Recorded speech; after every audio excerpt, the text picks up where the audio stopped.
여러분 안녕하십니까? 헬로티비 뉴스입니다. 목동 아파트 14개 단지 재건축이 속도를 내고 있는 가운데 단지별 재건축 밑그림이 하나둘 그려지고 있습니다.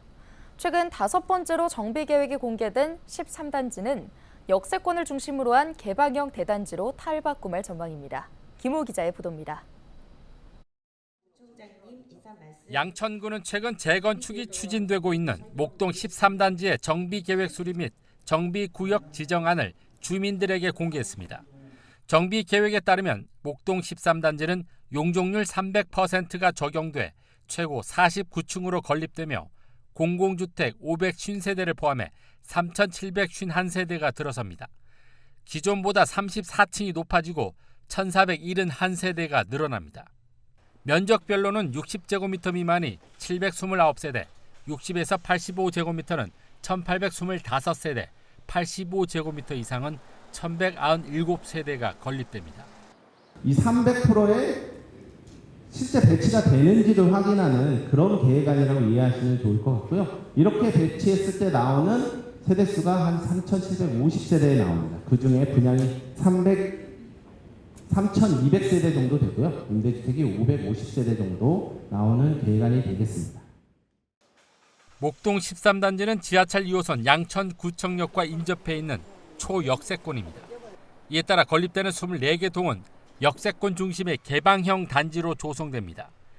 지하철역과 경찰서 등 공공시설을 연결하는 지하 보행로가 조성되고 공공업무시설과 근린생활시설이 집중 배치됩니다. 또 대로변에는 중저층을 배치해 개방감을 주고 중앙부에는 고층을 배치해 랜드마크로 조성합니다. 특히 단지를 관통하는 공공보행 통로를 만들어 열린 단지를 조성할 계획입니다. 주민분들이 왜 이걸 열어줘야 되느냐? 공짜로 열어주는 건 아니고요. 이 공공보행 통로에 따라서 앞서 허용 용적률에 따른 인센티브 용적률로 6% 정도 받기 때문에 그만큼 공공에 제공하는 공공보행 통로이기 때문에 그거에 대한 인센티브도 우리가 받고 있다. 이렇게 이해해 주시면 좋을 것 같습니다. 양천구는 다음 달 11일까지 정비계획안 공람을 실시하고 주민 의견 수렴과 신속통합기획자문회의 등을 거쳐 연말까지 서울시에 정비구역 지정을 신청할 예정입니다.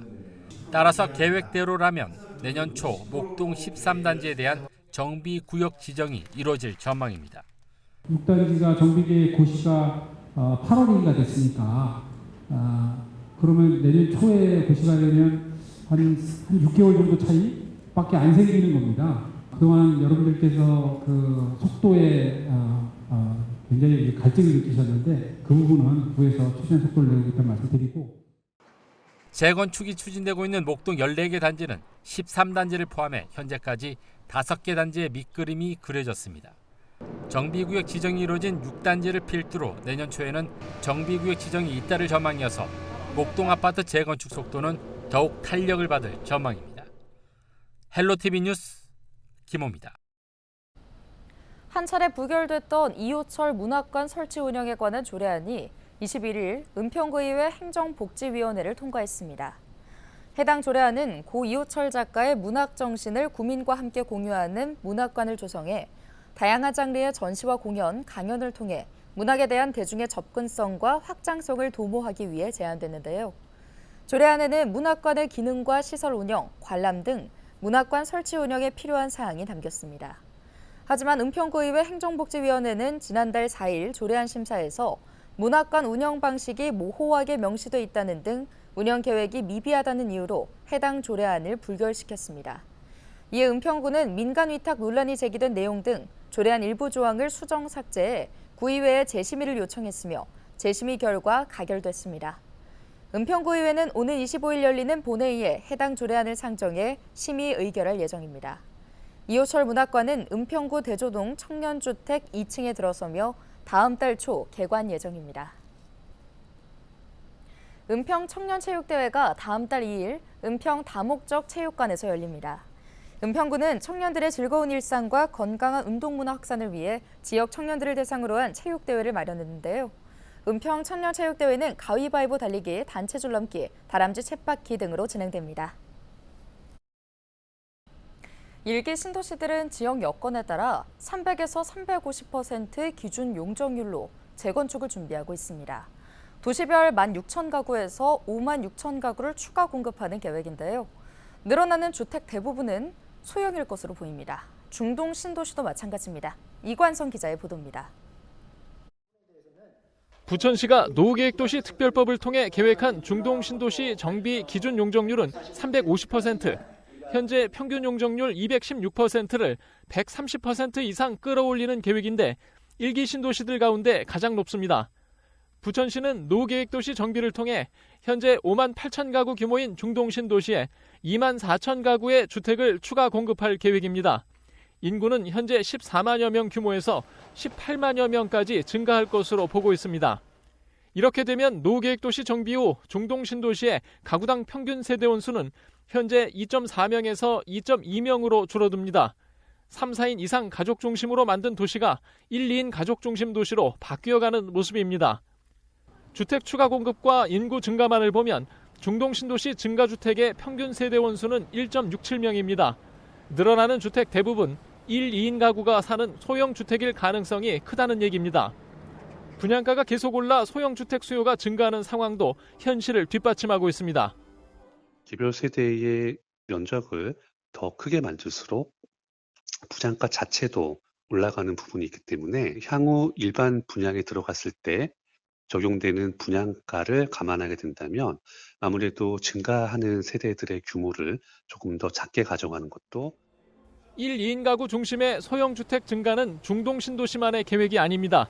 평촌과 산본 신도시도 늘어나는 가구 평균 세대원 수를 1.6에서 1.8명으로 가정했고 분당과 일산 신도시도 가구당 2에서 2.2명으로 가정했습니다. 재건축 비용 부담과 분양가 상승, 인구 감소 등 영향으로 중대형 주택이 많았던 1기 신도시는 정비 후 중소형 주택 위주의 도시로 바뀔 전망입니다. 헬로티비 뉴스 이관서입니다.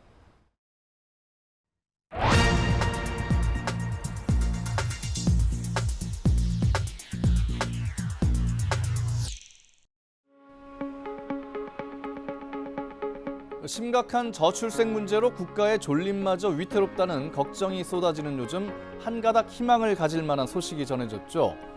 결혼과 출산에 대한 젊은이들의 생각이 긍정적으로 변화되고 있다는 조사 결과가 나온 건데요. 미혼 응답자의 65.4%가 결혼을 구체적으로 계획하고 있거나 언젠가 결혼하고 싶다고 답했습니다. 5개월 전 조사 때보다 4.4%포인트 올라간 것이어서 주목됩니다. 특히 25세에서 29세 남성은 7.1%포인트 오른 75.4%가 결혼을 긍정적으로 인식한다고 답했습니다. 출산과 육아에 대한 인식도 달라졌는데요. 전체 응답자의 68.2%는 자녀가 필요하다고 답해 7.1%포인트 높아졌습니다. 특히 25세에서 29세 여성의 경우 13.7%나 뛰어 올랐습니다. 이런 인식의 변화가 추락하는 출생률에 제동을 걸고 상승 반전을 이뤄낼 수 있을까요? 조사 대상자들에게 저출생 문제 해결을 위해 중요한 것이 무엇이냐고 물었더니 일과 가정의 양립을 지원해야 한다. 주거 등 결혼과 출산 지원이 필요하다는 답이 쏟아졌습니다. 저출생 문제를 근본적으로 해결하려면 우선 결혼하고 아이를 낳아 기르면 행복할 것이라는 인식을 심어줘야 할 것입니다. 결혼과 출산으로 인해 내가 꿈꾸던 인생을 온전히 포기해야 한다면 누가 결혼하고 아이를 낳겠습니까? 그러니 눈치 보지 않고 출산, 육아휴직을 사용할 수 있다는 확신, 경력 단절이 안 될 것이라는 확신, 특히 나의 행복을 포기하고 희생해서까지 아이 키우는데 돈이 들어가지는 않는다는 인식, 그리고 결혼과 출산이 나의 행복으로 이어질 것이라는 인식을 심어줄 필요가 있지 않을까요? 그러려면 국가 차원의 보육과 주택 지원, 그리고 사교육 문제 해결 등 광범위하고 촘촘한 정책의 수립과 집행이 필요할 것입니다. 조만간 출범할 인구전략기획부의 역할이 큽니다. 인구정책은 200년을 내다보고 짰으면 합니다. 데스크의 눈이었습니다.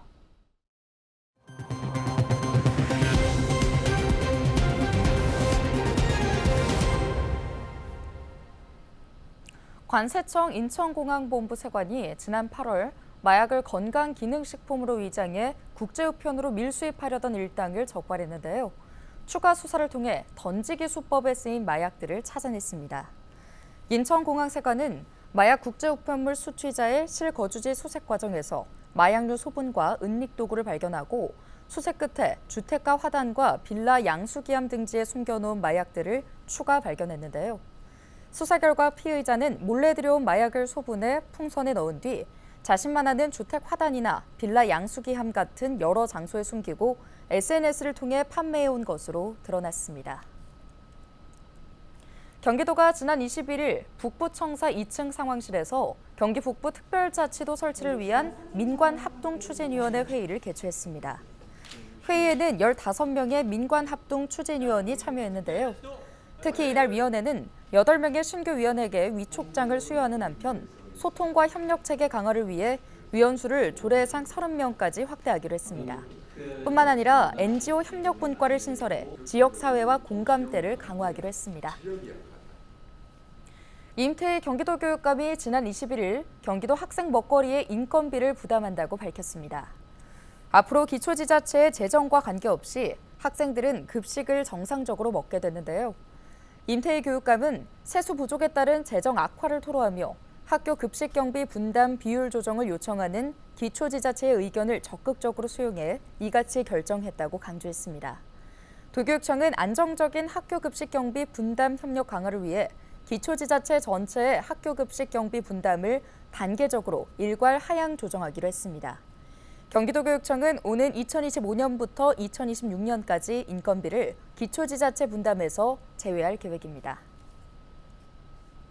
경기도 북부청사 경기평화광장 북카페는 한강 작가의 노벨문학상 수상을 기념하는 2024 노벨문학상 한강특별전을 21일부터 다음 달 30일까지 한 달간 광장 북카페에서 진행합니다.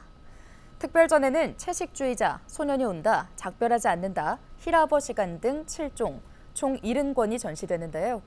특별전에 전시된 도서는 전시 기간 동안 도서 대출이 제한되고 광장 북카페 내 열람만 가능합니다. 도는 도민의 수요와 출판 상황을 고려해 한강 관련 작품 등을 추가 전시할 예정입니다. 경기도와 베트남 하노이시가 우호협력 MOU를 체결했습니다. 두 지역은 경제통상과 도시개발, 문화예술 등 다양한 분야에서 협력을 확대하기로 합의했는데요. 이로써 하노이시는 응해안성과 호치민시에 이어 경기도의 세 번째 베트남 우호협력 파트너가 됐습니다. 하노이시는 베트남의 수도이자 정치, 문화의 중심지입니다.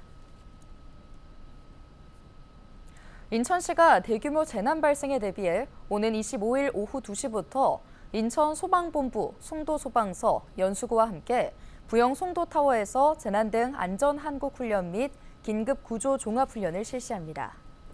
이번 훈련은 인천시의 경제자유구역 개발과 도시 발전에 따라 증가하고 있는 고층 빌딩에 대한 재난 안전을 확보하기 위해 마련됐는데요. 훈련에는 인천시를 비롯한 지자체, 소방, 군경, 한국전력 등 총 19개 기관과 빌딩 입주회사의 대피훈련 참여자 등 500명 이상이 참여할 예정입니다.